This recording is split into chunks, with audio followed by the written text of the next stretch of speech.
There is no gentle awakening. The moment the mind peers through the mist of distraction, it is met not by light, but by the cold, unyielding gaze of truth. Desire, that insatiable hunger, lodged deep within the marrow of being, reveals itself not as a friend, but as the tyrant puppeteering the soul's trembling strings. To chase after desire is to trace the horizon's ever-retreating line, to drink from a well that forever dries before the tongue can touch its depths. The quiet stillness that we long for lies not beyond desire but beneath it, where the will, blind and violent, loses its grip, and the self unravels into the abyss of what is. Suffering is the shadow that desire casts. It clings not as punishment, but as inevitability. The world, bathed in the flickering light of illusions, offers no sanctuary. Every longing bursts its own void. Every pursuit sharpens the chains that bind.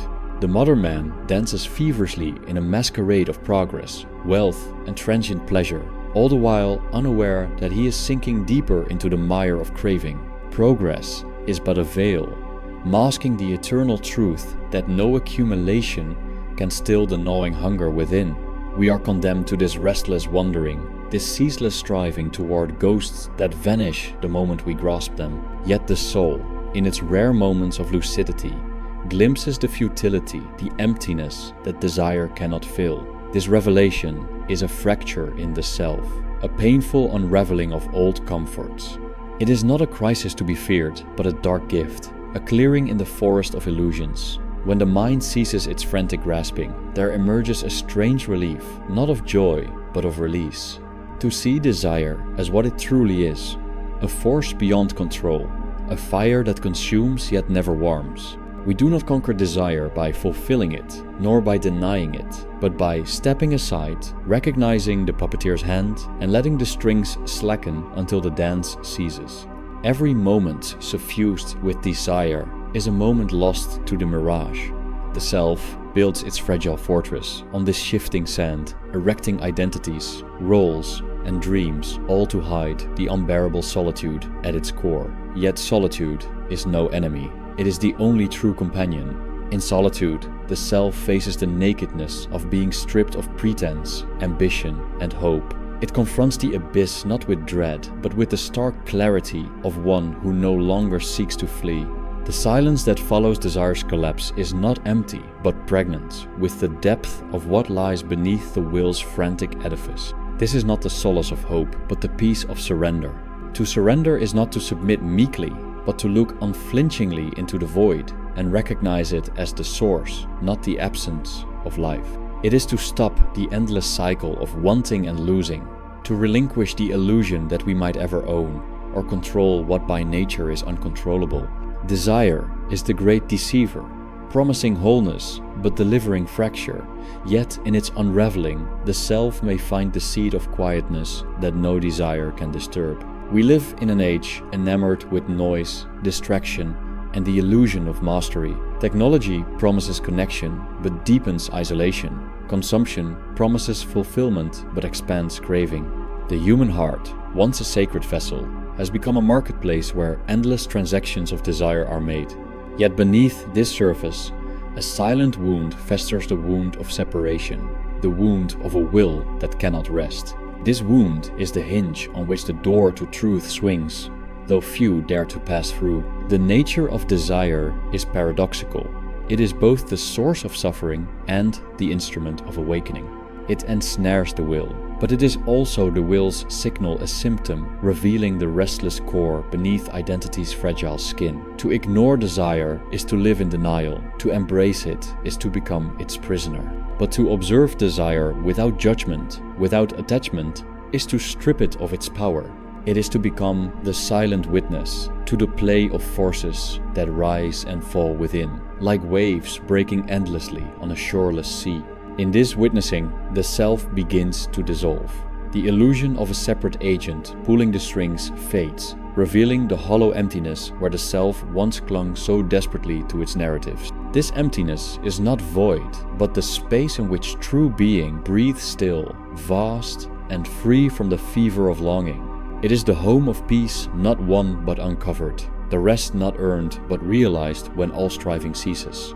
The cessation of desire is not a conquest, but a resignation. It is the cold embrace of what is, the surrender to the unchanging fact that existence is a flux neither owned nor tamed.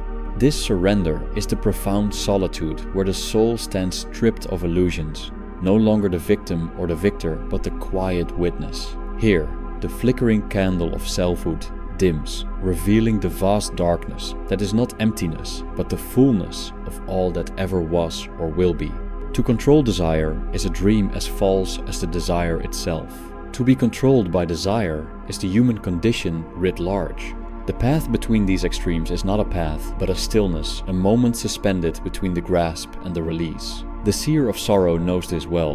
The will's effort to control is itself the source of its bondage. Only when the will relinquishes its claim can it become free, not in action, but in stillness. Desire is the echo of a primordial hunger that no satisfaction can quell. It is the restless call of a will that will never rest until it faces its own reflection in the mirror of truth. The journey into this reflection is a descent into darkness, where every false light fades and the soul stands naked before the infinite silence. It is there, in that bleak and beautiful stillness, that the self dissolves, not with a cry, but with a sigh, not in terror, but in the quiet understanding that the end of desire is the beginning of seeing. This seeing is not enlightenment in any hopeful sense, but the stark clarity of existence, revealed without veil or distortion. It is the cold mirror held up to the will's ceaseless dance, showing as it is, a shadow play of light and darkness, birth and death, pleasure and pain. There is no escape, only the recognition that to desire is to suffer, and to suffer is to live, but to live fully is to see beyond the veil, to meet desire not as master or slave, but as the silent witness of the eternal flux. So the soul wanders, caught in the tension between wanting and letting go. It is a fragile balance, a breath held in the stillness between two worlds. The self that grasps is the self that suffers. The self that releases is the self that begins to dissolve. And in this dissolution, the flicker of false identity fades into the deep night, where the only light is the quiet acceptance of what is neither more nor less, neither bitter nor sweet, but simply the vast, unending presence that cradles all. In this presence, desire loses its dominion. It becomes a passing cloud, a ripple on the endless ocean of being. The will, once a raging storm, falls into calm. The soul, long tormented by its own hunger, finds not a feast, but the peace that comes from no longer seeking. This peace is not a prize, but a condition, the natural state beneath the fever of craving a silence so profound it swallows the self, leaving only the stillness of what has always been. To control desire is to dream of control itself. To be controlled by it is to know the limits of the will. The only true freedom lies in the stillness where control and surrender dissolve, where the self ceases its struggle and becomes the quiet witness to the eternal play of shadow and light. Here, in this profound solitude, the soul touches the infinite, not with joy or triumph, but with the quiet resignation of one who has seen and accepted the world as it is, in all its sorrow and beauty. And as the last flicker fades, the voice grows silent, leaving only the vast night where desire no longer stirs, and the soul, unburdened, simply is.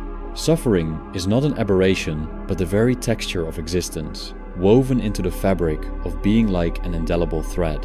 To suffer is not to fail at life, but to enact life's cruelest truth, that the will, ceaseless and insatiable, is a storm that no shelter can withstand. The body aches and the mind torments, but deeper still lies the silent, endless gnawing of dissatisfaction, the unrest that no pleasure soothes, no possession secures.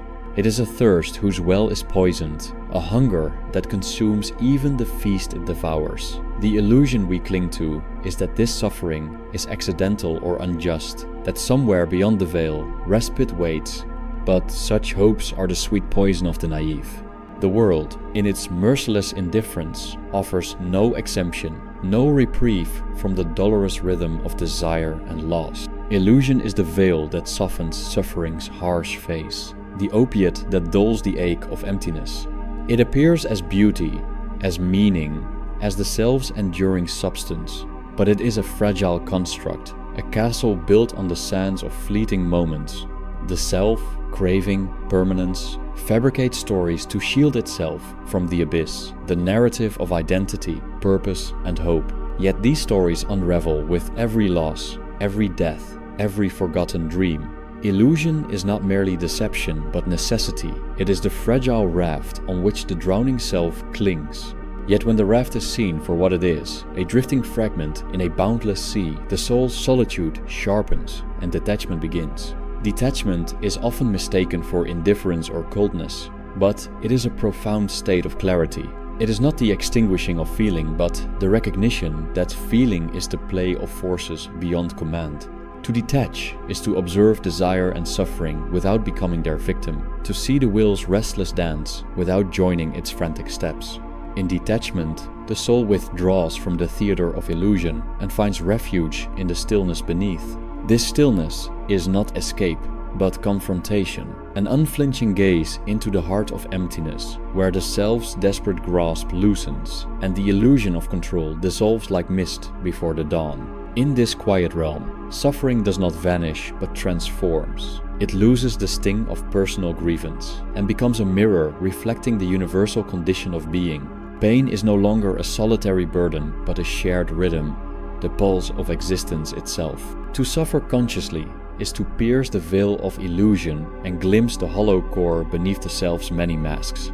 It is a dark awakening, but within its shadows lies the strange birth of freedom, the freedom that arises when the will ceases its frantic striving and rests in the naked truth of what is.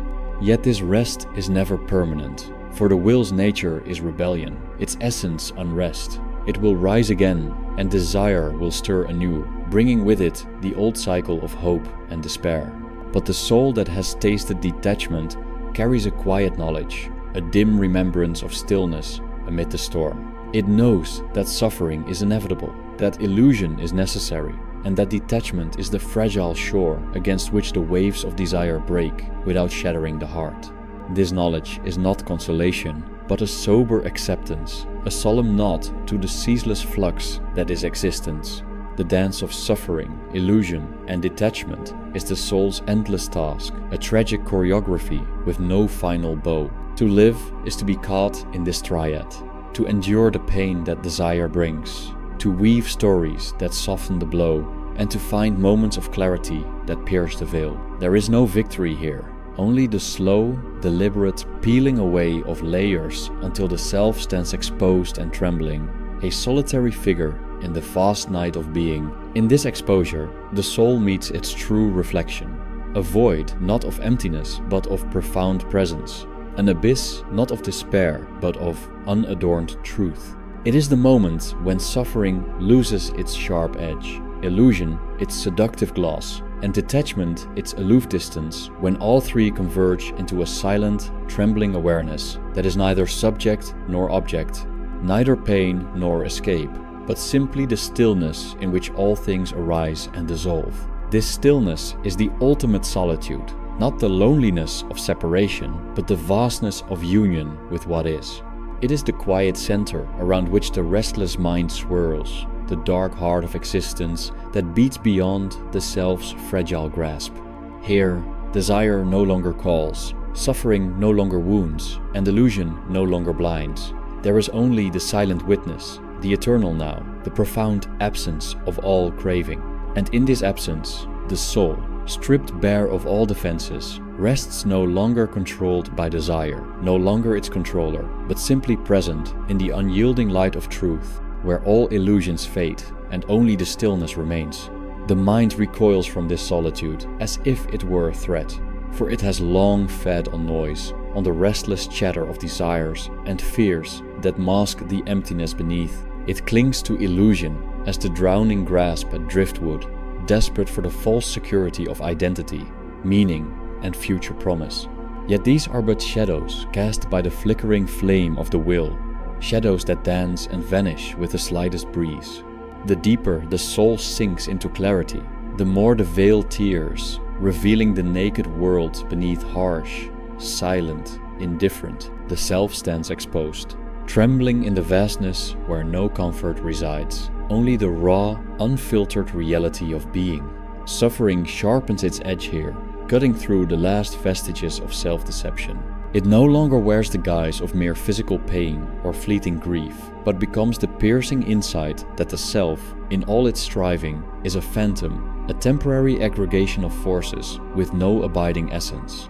This insight is both wound and balm, for in recognizing the self's emptiness, the soul finds release from the tyranny of desire. To suffer thus is to suffer truly, to suffer as existence itself suffers, without complaint or resistance, without hope or despair, but with the clear-eyed acceptance of what cannot be changed. In this acceptance lies a subtle revolution, not of the world, but of the self. The will's ceaseless hunger, which once dictated every thought and action, begins to lose its grip. The mind, once a slave to desire's endless demands, finds a quiet space where it can watch the play of forces without involvement.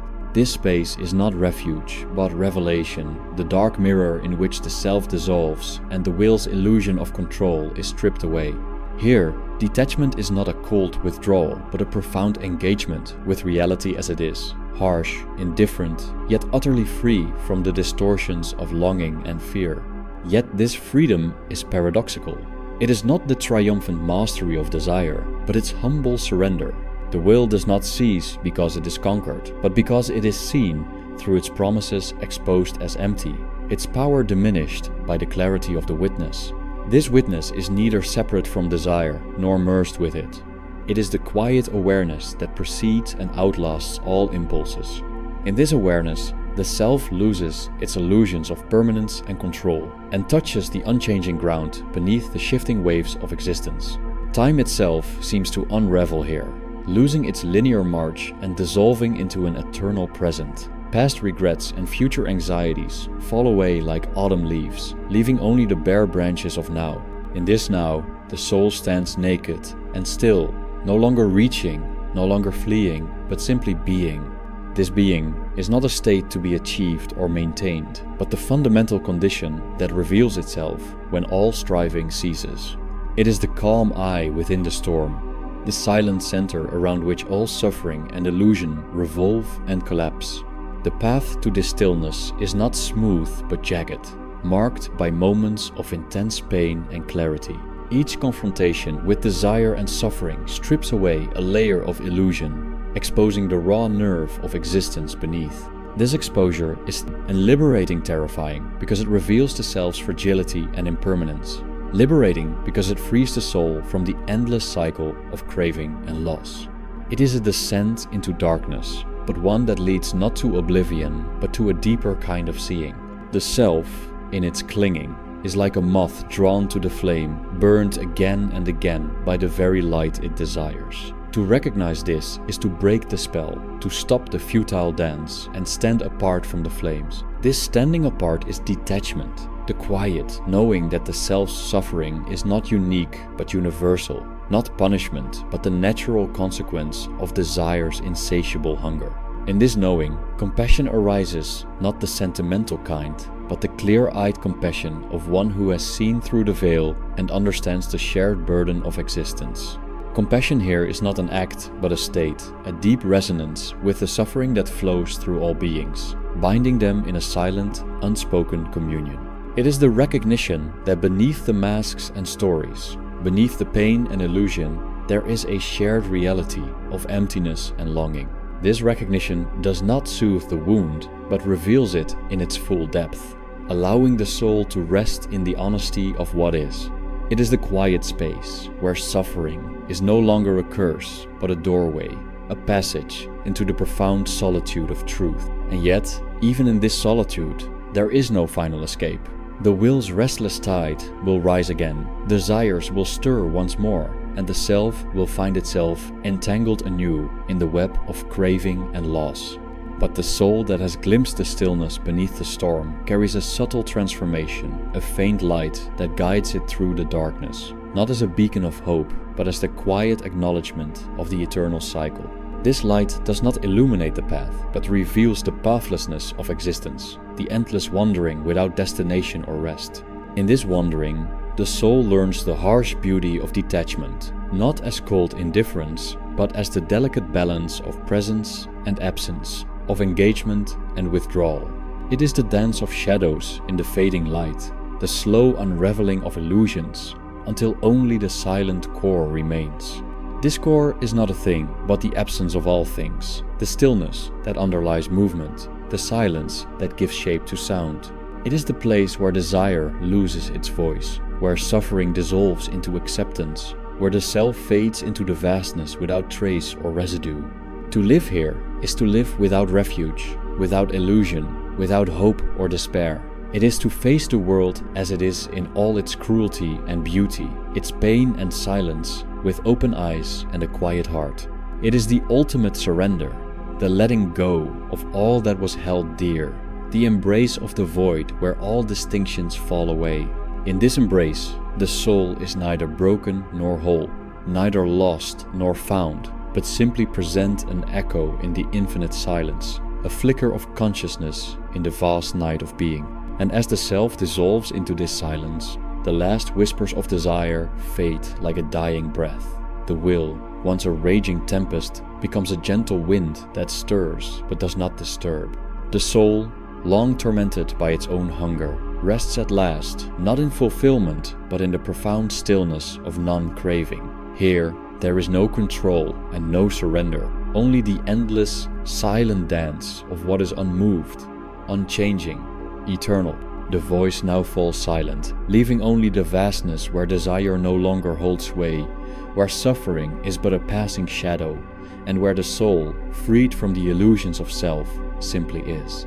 The final breath of the self dissolves not in noise or clamor, but in a profound, unspoken stillness that swallows time itself. It is the quiet extinction of the will's desperate flicker, the fading of the last fragile flame that once believed itself to be a separate light in the vast darkness. In this extinguishing, there is no loss, no tragedy, no lament, only the deep, unyielding peace of surrender to what is, raw and bare.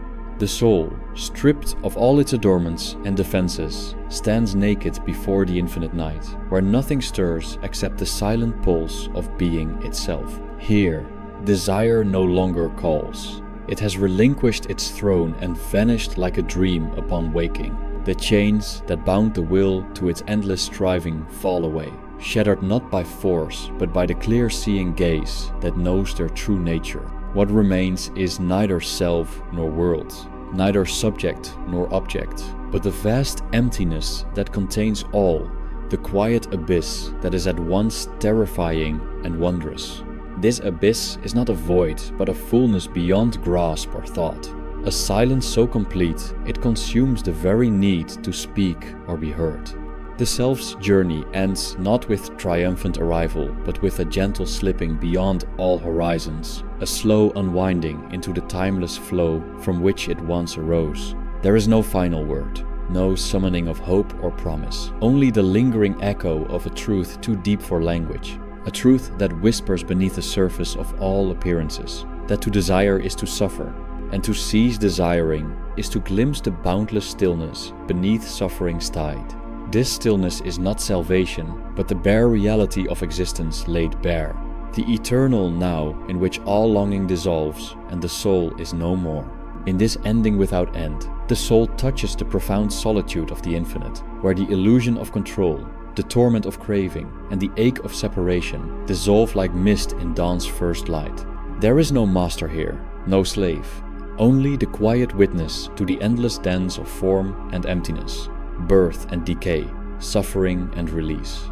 It is the final, silent surrender, not a defeat, but the only true freedom, the only true rest. And as the soul fades into this vast stillness, the world itself seems to pause, holding its breath in reverence to the mystery that unfolds beyond all knowing. The candle flickers one last time, then goes out, leaving nothing but the profound, unbroken darkness, an eternal night in which the self, desire, and suffering are no more than shadows that vanish into the infinite silence. This is the final truth, the quiet end of all seeking, the profound solitude where the soul, freed from the delusions of will and want, simply isn't unmade and utterly at peace in the unyielding embrace of what is.